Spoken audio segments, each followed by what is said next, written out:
भीमपुर नाम के गांव में राधा नाम की एक लड़की रहा करती थी।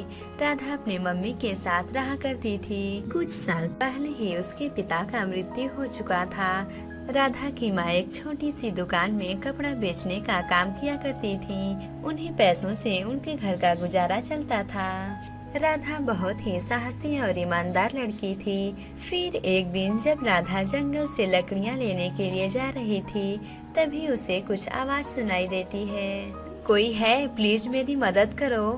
आवाज को सुनकर राधा थोड़ी डर जाती है, क्योंकि वो जंगल बहुत ही घना और डरावना जंगल था।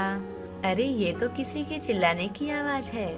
लगता है यहाँ पर कोई मुसीबत में है, उसे मेरी मदद की जरूरत है। मुझे चलकर देखना चाहिए। लेकिन ये जंगल तो बहुत डरावना है, कहीं मैं मुसीबत में ना फंस जाऊं। नहीं नहीं, मुझे चलकर देखना चाहिए। क्या पता कोई मुसीबत में हो और उसे मेरी मदद चाहिए। फिर इतना बोलकर राधा आवाज का पीछा करने लगती है। आवाज का पीछा करते करते राधा उस जगह पर पहुंच जाती है और एक पेड़ के पीछे छुपकर देखने लगती है। राधा देखती है कि एक जादूगर ने किसी रानी को पेड़ में बांधकर रखी हुई है। रानी, आज तुझे मेरे हाथों मरने से कोई नहीं रोक सकता है। अगर तू मेरे हाथों से बचना चाहती है तो तुझे अपने बेटे राजकुमार एडवर्ड से मेरी शादी करानी होगी। अगर तूने ऐसा नहीं किया तो मैं तुझे जीवन भर के लिए ऊपर पहुंचा दूंगी। नहीं दुष्ट जादूगरनी, मैं अपने बेटे की शादी तुमसे कभी भी नहीं करा सकती हूँ। तुम एक बहुत ही दुष्ट जादूगरनी हो, इसलिए मैं तुम्हें अपने इरादों में कभी भी कामयाब नहीं होने दूंगी। अरे रानी, बंदी हो फिर भी बहुत बड़ी बड़ी बातें कर रही हो। रानी, तुम राजकुमार को छोड़ो, तुम अपने बारे में सोचो, क्योंकि अब मैं तुम्हें मारने वाली हूँ। तुम्हारे मरते ही मैं तुम्हारे बेटे को भी मार दूंगी। मैं तुम्हें ऊंची पहाड़ियों से नीचे गिरा दूंगी, जिससे तुम्हारी मृत्यु हो जाएगी। मुझे इस तरह तड़पाकर मारने में तुम्हें बहुत मजा आएगा। राधा पेड़ के पीछे खड़ी होकर ये सारी बातें सुन लेती है और राधा बोलती है, मुझे किसी भी तरह रानी की जान बचानी होगी, वरना दुष्ट जादूगरनी रानी को मार डालेगी और उनके साथ साथ उनके बेटे को भी मार देगी। मुझे जल्द ही कुछ करना चाहिए, लेकिन मैं क्या करूं और रानी की जान कैसे बचाऊं? राधा ये सब सोच रही थी, तभी उसे एक अच्छा विचार आता है। राधा जादूगरनी के पीछे जाकर उसे जोर से धक्का दे देती है और जादूगरनी जमीन पर गिर जाती है, जिससे जादूगरनी के पैरों में चोट आ जाती है।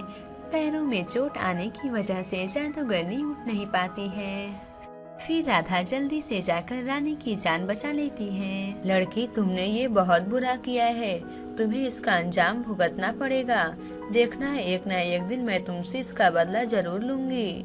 फिर राधा और रानी उस जंगल से निकलकर थोड़ी दूर चली जाती हैं। लड़की, तुम्हारा बहुत बहुत धन्यवाद, तुम मेरी जान बचाई हो। तुम एक बहुत ही बहादुर लड़की हो। जिससे मैं नहीं जीत पाई, उससे तुम इतनी आसानी से जीत गई। बिना डरे हुए तुमने उसका बहुत ही अच्छे से सामना किया, नहीं तो मैं इस दुनिया से जीने का आशा ही छोड़ चुकी थी। मैं सोनगढ़ राज्य की रानी हूँ। एक दिन जब मैं अपने बगीचे में टहल रही थी, तभी ये दुष्ट जादूगरनी मुझे बंदी बना लेती है और यहाँ पर लेकर चली आती है। वैसे तुम्हारा नाम क्या है? रानी जी, मेरा नाम राधा है। मैं भीमपुर नाम के गांव में रहती हूँ। रानी और राधा जब बातें कर रही थी, तभी वहाँ पर राजकुमार एडवर्ड आ जाता है और अपनी माँ को देखकर अपनी माँ से बोलता है, माँ, आप कहाँ चली गई थी? मैंने आपको बहुत ढूंढा, लेकिन आप कहीं भी नहीं मिली।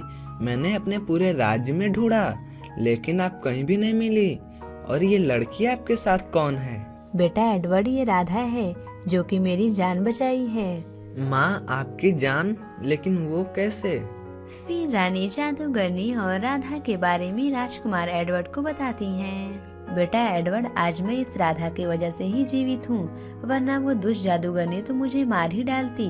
राधा, तुम्हारा बहुत बहुत धन्यवाद, तुमने मेरी माँ का जान बचाया है। अगर तुम नहीं होती तो मेरी माँ जिंदा नहीं होती। राजकुमार, इसमें धन्यवाद बोलने की क्या बात है, वो तो मेरा फर्ज था। राधा, तुम एक बहुत ही अच्छी लड़की हो, इसलिए मैं तुमसे शादी करना चाहता हूँ। क्या तुम मुझसे शादी करने के लिए तैयार हो? ये सुनकर राधा बहुत ही खुश होती है और राजकुमार से बोलती है, हाँ राजकुमार, मैं तुमसे शादी करने के लिए तैयार हूँ। फिर राधा खुशी खुशी अपने घर चली आती है। फिर राधा और उसकी माँ शादी की तैयारियां करने लगती हैं। सभी लोग बहुत ही खुश थे। देखते ही देखते 1 महीना बीत जाता है। आखिर वो दिन आ जाता है जिस दिन राधा और राजकुमार की शादी होने वाली थी और राधा अपने कमरे में अकेली होती है। तभी वहाँ पर वही दुष्ट जादूगरनी आ जाती है। क्यों लड़की, आज तो तुम बहुत ही खुश दिखाई दे रही हो। तुमने उस रानी का जान बचाया है और तुम मुझे धोखा दी हो। मैं तुम्हें नहीं छोड़ूंगी। तू चुपचाप चल मेरे साथ। मैं तुझसे अपना बदला जरूर पूरा करूंगी। नहीं नहीं, प्लीज तुम मुझे छोड़ दो। आज मेरी शादी है। क्या आज तेरी शादी है?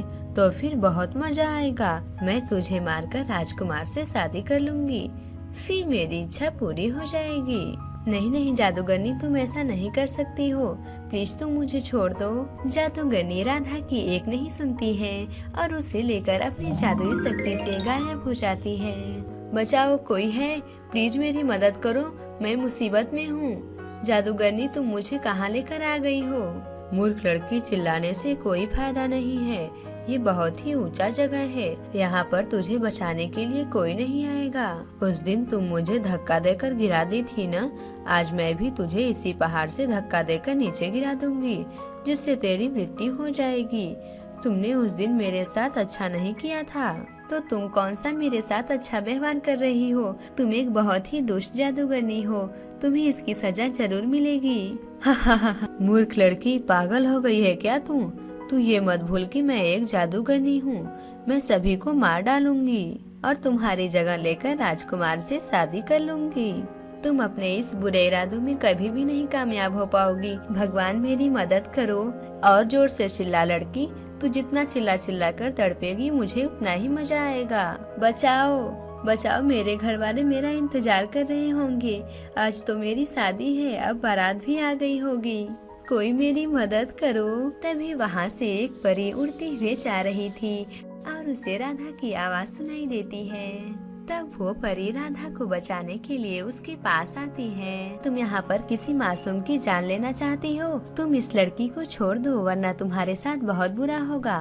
परी, तू यहाँ से चली जा, वरना मैं इसके साथ साथ तुझे भी मारकर इस पहाड़ी से नीचे फेंक दूंगी। जादूगरनी की बात सुनकर परी को उस पर बहुत गुस्सा आता है। फिर परी जादूगरनी को नीचे गिरा देती है, जिससे जादूगरनी की मृत्यु हो जाती है।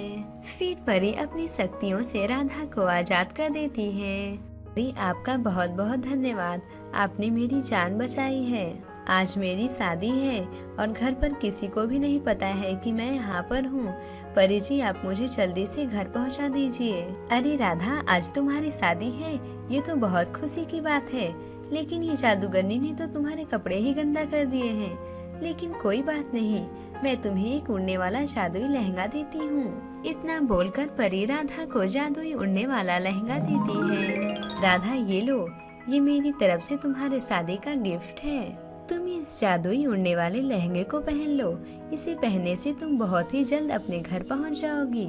क्या सच में परी, ऐसा हो सकता है? आप एक बहुत ही अच्छी परी हैं। फिर परी वहां से चली जाती है। फिर राधा उस जादुई उड़ने वाले लहंगे को पहन लेती है।